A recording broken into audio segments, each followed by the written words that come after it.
Hello everybody, this is Studio X and once again we are back in the another video of Short Talks. So today हम बात करने वाले हैं MCU based WandaVision episode 6 की full Hindi explanation को लेके. So let's start.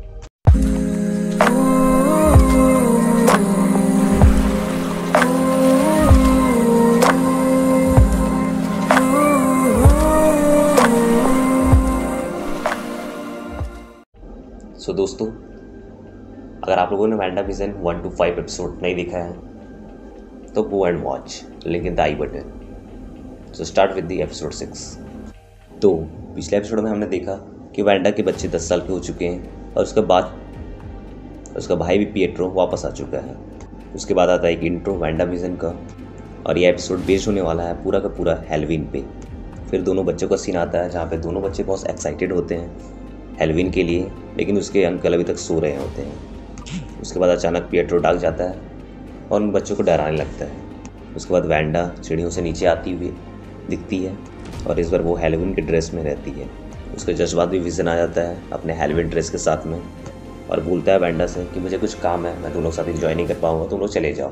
तभी Wanda बहुत गुस्सा हो जाती है, लेकिन पिएट्रो बोलता है इसे छोड़ो, इसे जाने दो, हम लोग इंजॉय करेंगे.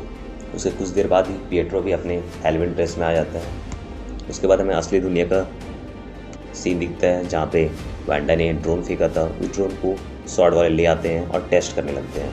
और उसके टेस्ट करने के बाद ही टेलर बहुत गुस्सा होता है और वांडा को मारना चाहता है, लेकिन मोनिका उसको रोक लेती है और बोलती है अगर वांडा मर गई तो पता नहीं क्या होगा. उसके कुछ देर बाद ही टेलर उन तीनों को निकाल देता है बाहर. उन तीनों को मतलब लुइस, जेम्स एंड मोनिका को निकाल देता है. उसके बाद भी फिर वांडा का दुनिया के सीन आता है और तभी हमें देखने को मिलता है कि सब कोई हैलोवीन ड्रेस पहने हुए हैं और इधर उधर घूम रहे हैं. उसके बाद वांडा और पिएट्रो बात करने लगते हैं एक दूसरे से. उसके बाद पिएट्रो मस्ती करने लगता है और सभी कैंडी चुराने लगता है. तभी हमें दिखता है कि हब फ़ोन में बात कर रहा है. उसके बाद पिएट्रो सबको बदमाशी करने लगता है और सबका पंपकिन तोड़ देता है.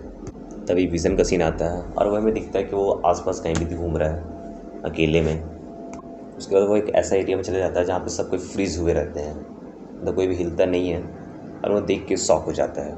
उसके अगले सीन में ही हम उनके बच्चे और वांडा और पिएट्रो घर जाते हुए दिखते हैं, जहाँ पे वांडा अपने पिएट्रो से कुछ बातें करने लगती है. उसके बाद रियल वर्ल्ड का सीन आता है जहाँ पे हमें दिखता है कि लुइस, मोनिका एंड जेम्स तीनों स्वॉर्ड के कैंपस में घुस चुके हैं और वो टेलर का सर्वर हैक कर लेते हैं. तभी उन्हें पता चलता है कि टाइलर विजन पे नज़र रखे हुए है. उसके बाद फिर विजन का सीन आता है जहाँ पे विजन देखता है कि मैं पूरा लास्ट तक आ चुका हूँ और वो सभी को देखने लगता है. उसके बाद विजन असली रूप में आ जाता है और वो ऊपर जाके चारों तरफ देखता है. उसके बाद वो एक गाड़ी को देखता है जिसमें एग्नेस बैठी हुई रहती है और उसके पास चला जाता है. उसके बाद वो देखता है कि एग्नेस में फ्रीज पड़ी हुई है. तभी वो अपने पावर से कुछ करता है जिससे एग्नेस जाग जाती है. उसके बाद ही एग्नेस वहाँ से चली जाती है और विजन वहाँ अकेले खड़ा होकर कुछ सोचने लगता है. फिर रियल वर्ल्ड का सीन आता है जहाँ पे मोनिका लुइस से कहती है कि मैं फिर से अंदर जाने वाली थी और लुइस उसे रोकने में लगी रहती है. फिर इसके जस्ट बाद ही वांडा का दुनिया का सीन आता है जहाँ पे पिएट्रो और वांडा एक दूसरे से बात करते हुए दिखते हैं और बात करते करते वो अचानक देखती है कि पिएट्रो मरा हुआ है जैसा वह एज ऑफ अल्ट्रॉन में मरा था. उसके बाद हमें नेक्स्ट सीन में देखता है कि विजन वो बैरियर से बाहर निकलने की कोशिश कर रहा है. तभी वहाँ पे स्वॉर्ड के एजेंट आ जाते हैं और उसे घेर लेते हैं. उसके बाद वांडा को ये बात पता चल जाती है कि वो बाहर चला गया है.